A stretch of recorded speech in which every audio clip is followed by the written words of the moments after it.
Hello mommies, hello everyone. Welcome to boss babies Kaira Myra.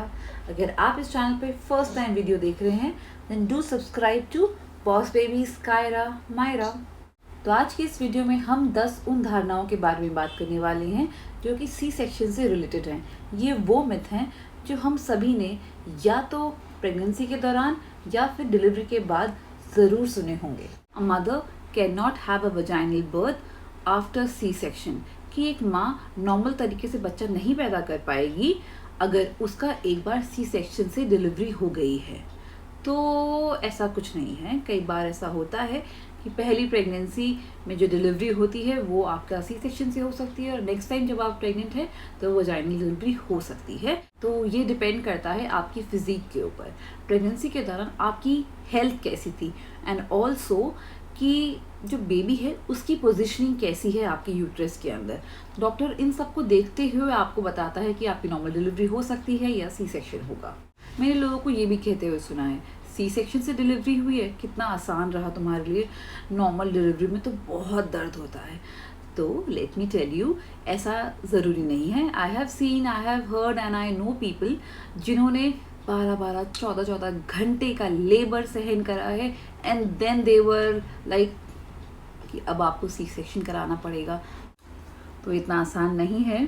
आप काफ़ी देर तक पेन में हो सकते हो, ऑल्दो काफ़ी स्ट्रॉन्ग आपको पेन किलर्स दिए जाते हैं, लेकिन फिर भी एक शरीर में एक अनईजीनेस होती है जब हमारा सी सेक्शन होता है। एक और चीज़ सुनी है मैंने, you can not breast feed after C section. ऐसा नहीं है, you can easily do that. हाँ, कुछ घंटे के लिए ऐसा होता है कि आप बहुत थक जाते हो उस प्रोसीजर के बाद और आपके शरीर को आराम चाहिए होता है। वो केस नॉर्मल डिलीवरी में भी है और उसके बाद you are completely fit and fine कि आप अपने बच्चे को दूध पिला सको। मेरे बच्चे नीकू के अंदर थे तो मैंने अपना दूध पंप करके उनके लिए भिजवाया था। एक और चीज़, it takes a lot of time to recover after C section. हाँ, आपका पेट कटा है, हाँ आपको टाँके आए हैं, हाँ आपको बेड पर रहना पड़ेगा कुछ टाइम के लिए, तो वो सब एक नॉर्मल डिलीवरी में भी होता है। यहाँ ठीक है, नॉर्मल डिलीवरी का पेशेंट 2 हफ्ते के बाद उठ के अपने सारे काम कर सकता है शायद। वहीं एक सी सेक्शन के द्वारा डिलीवरी करने वाली माँ को 4 से 6 हफ्ते लग जाते हैं। तो it's okay, your body requires that much of time और उसको वो टाइम दो और आराम करो। वी शुड नॉट जज और थिंक कि उप्स कैसे मैनेज होगा अगर मैं बेड पर होंगी। तो वो सब चीज़ें हमें प्लान करनी चाहिए। At the time of delivery हम नहीं बता सकते शॉर्ट कि मेरी नॉर्मल डिलीवरी होगी या मेरा सी सेक्शन होगा। तो जब हम प्रेग्नेंट होते हैं उस दौरान हमें काफ़ी प्री प्लानिंग की ज़रूरत होती है। उसमें आप ये टाइम भी ज़रूर कंसिडर करना कि अगर मेरी नॉर्मल डिलीवरी हुई या सी सेक्शन हुआ तो कितने दिन मैं हॉस्पिटल में रुकूंगी और घर में आने के बाद कितने दिन में मेरी रिकवरी होगी। Opting for C section will make you a selfish mom. नहीं, ऐसा नहीं है। ज़रूरी नहीं है कि मैं चीख चिल्ला के और दर्द सहन करके ही अपने बच्चे को इस दुनिया में लाऊं और तभी मुझे सो कॉल्ड मम्मी का टाइटल मिलेगा। नहीं, ये बुरे मानने वाली कोई बात नहीं है। इसमें कुछ जज मत करो अपने आप को। और मैं ये सोचती हूँ कि हमें भी किसी और को जज नहीं करना चाहिए। अगर उसी सेक्शन से डिलीवरी हुई है तो let it be, just be happy कि उनका वो छोटा सा प्यारा सा बेबी जो उनकी दुनिया बनने वाली है हेल्दी है और सेफ है। ये आप सभी को पता होगा कि अगर आपकी नॉर्मल डिलीवरी हुई है या सी सेक्शन हुआ है, कुछ लिस्ट ऑफ फूड होता है जो हमें खाना चाहिए और जो हमें बिल्कुल नहीं खाना चाहिए। तो वहाँ मैं आपको एक बात कहना चाहूँगी कि आजकल कई हॉस्पिटल्स में भी डाइटिशियंस होते हैं। नहीं तो आप अपनी खुद की डॉक्टर से पूछ सकती हैं अपनी डाइट चार्ट के बारे में, या फिर मैं क्या खाऊं और क्या नहीं खाऊं। देयर इज़ सर्टेन नो कुछ चीज़ों के लिए, जैसे बाहर का खाना खाना अवॉइड करें।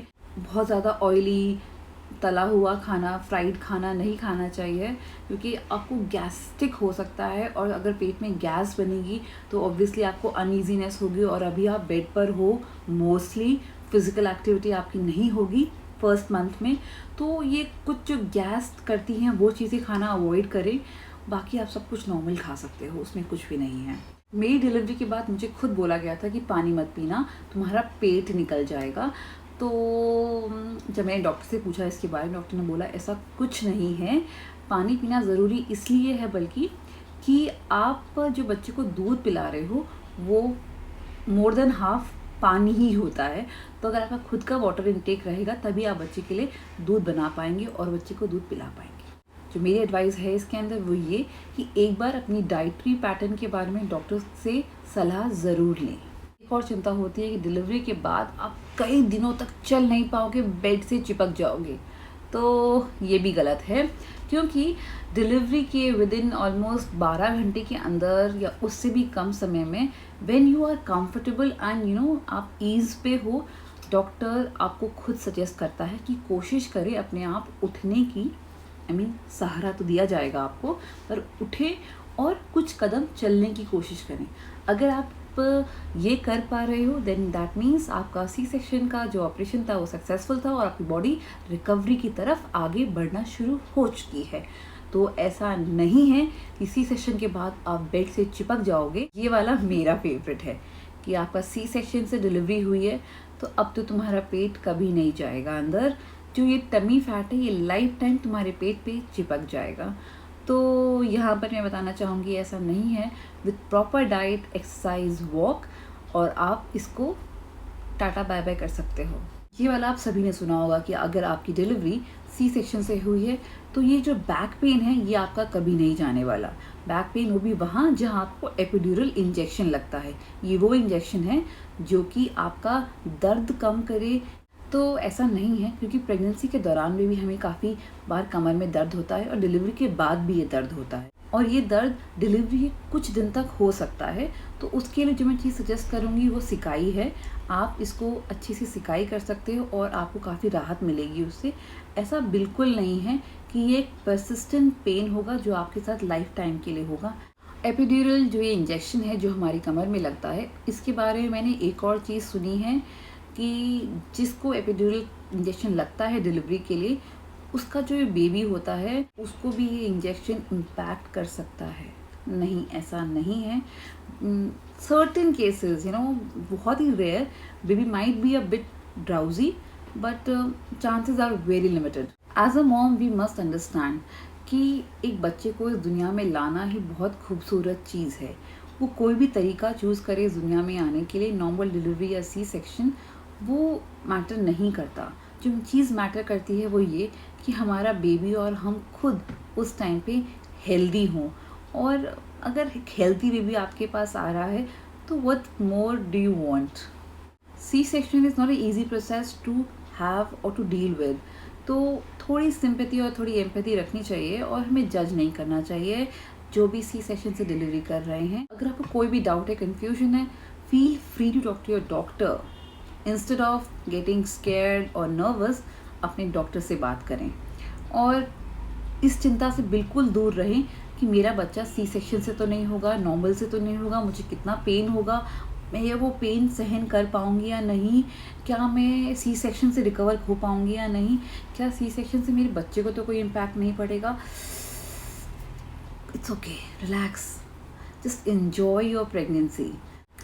अगर कोई डाउट है या आपको लगता है कोई और मिथ है जो कि सी सेक्शन से रिलेटेड है और मैंने मिस कर दी है, then do let us know in the comment section. या अगर आपको लगा कि मैंने कुछ तो गलत कहा है, then also let me know in the comment section. Thank you for watching and do subscribe to boss baby sky Ram Myra.